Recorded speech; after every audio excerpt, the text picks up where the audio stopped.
Praise lord. మన ప్రభువైన యేసుక్రీస్తు నామములో అందరికీ ఉదయకాల సమయమున శుభాభివందనములు తెలియజేసుకుంటున్నాను. ఈ దినం దేవుని యొక్క వాగ్దానంను మనము ఒక్కసారి చదువుకుందాం. అది కొరింథీయులకు రాసిన మొదటి పత్రిక 1వ అధ్యాయము 31వ లేఖనాన్ని మనం చూద్దాం. అతిశయించువాడు ప్రభువునందే అతిశయింపవలెను. అవును, ఈ లోకంలో మనము గొప్ప, మనము అతిశయపడుతుంటాం, నాకంటే గొప్ప ఎవరు లేరని. కానీ దేవుడు అడుగుతున్నాడు, నీకంటే, ఈ లోకము కంటే, సర్వ సృష్టి కంటే కూడా సృష్టికర్త అయిన దేవుడు చాలా గొప్పవాడు. అట్టి సృష్టికర్త యందు ఎవడైతే అతిశయిస్తాడో ఖచ్చితంగా వాడిని ఈ లోకంలో గొప్పవాడిగా చేస్తాడు. మరి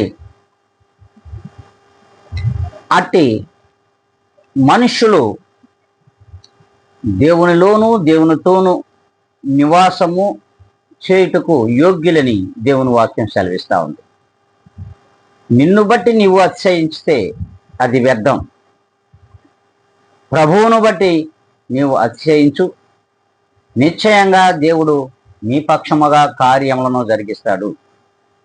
ఇది స్పష్టం, ఇదే సత్యం. ఈ రీతిగా సార్వత్రిక సంఘములలో విశ్వాసులు ఉన్నారో లేదో నాకు తెలియదు, కానీ ఏ దినము నుండైనా సరే నువ్వు ప్రభువునందు అతిశయించగలిగితే ఖచ్చితంగా నీవు దేవునిలో గొప్పవాడివి. ఇలా ఉందామనుకుంటే ఒక్కసారిగా మనమందరం కూడా తల్ల ఉంచుకుందాం, కళ్ళు ఉంచుకుందాం. ప్రార్థనలో ఏకీభవించుగా. ప్రేమ కలిగిన మా తండ్రి, కృపా కనికరములు కలిగిన దేవ, నీ పాద పద్మంలో కృతజ్ఞత స్తుతి స్తోత్రములు సమర్పించుకుంటున్నాం.